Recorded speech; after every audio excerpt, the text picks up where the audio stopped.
High, আজকে সকাল সকালই বেরিয়ে পড়েছি বাস স্ট্যান্ডে। আর এই বাসটার ফার্স্ট প্যাসেঞ্জার আমি আর মা ছিলাম, কারণ বাসটা পুরোটাই খালি ছিল। আর আমাদের বাস ছাড়বে 10:30টার, আমরা এসে পৌঁছেছি 10টার সময়। এবার বলি আমি কোথায় যাচ্ছি। তো আমি যাচ্ছিলাম মামা বাড়িতে।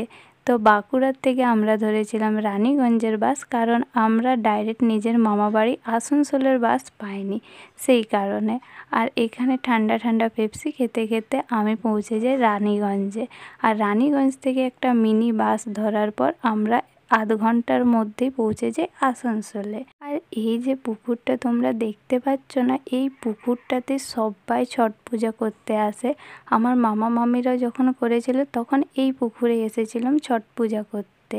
আর এই দিকে যে রাস্তাটা দেখছো না, এই দিকটা থেকেই আমাদের মামার পুরনো বাড়ি যাওয়া যায়, মানে মাটির বাড়ি।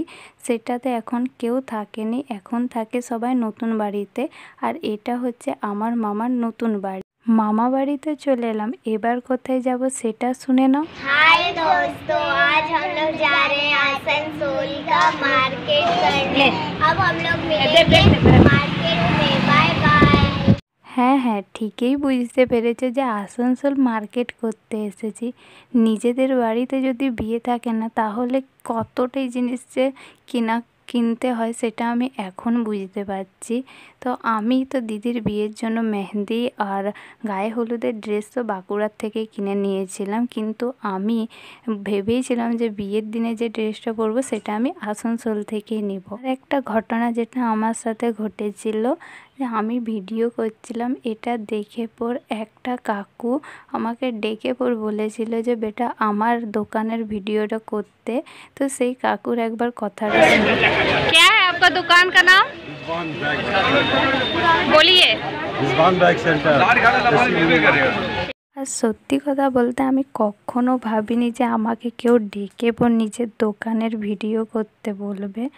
আর আমার এই মানে আমি যে ভিডিও করছি সেটার থেকে মানুষের যদি হেল্প করতে পারি তাহলে আমার অনেক ভালো লাগে। আর এটা কেউ যদি আমাকে ডেকে পর বলে তাহলে কিন্তু আমার সত্যি কথা বলতে অনেক খুশি হয়। আর এই যে স্কুলটাকে দেখতে পাচ্ছ না, এই স্কুলটাতেই আমার মা পড়েছে।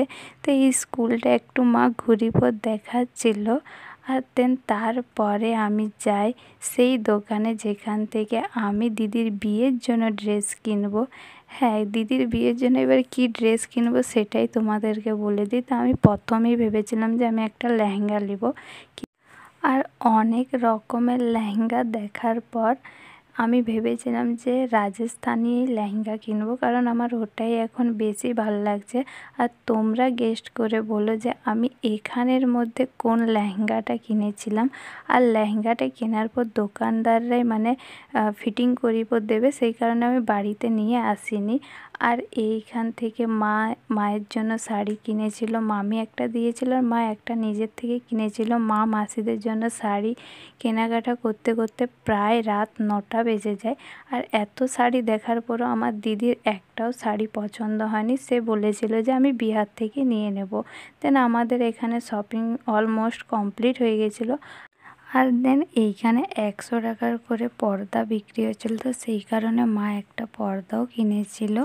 আর লেহেঙ্গার ম্যাচিংয়ে একটা আমি ব্যাঙ্গেলস কিনেছিলাম, যার দামও ছিল 100 টাকা। দেন লাস্সি খাওয়ার পর আমরা বাড়ি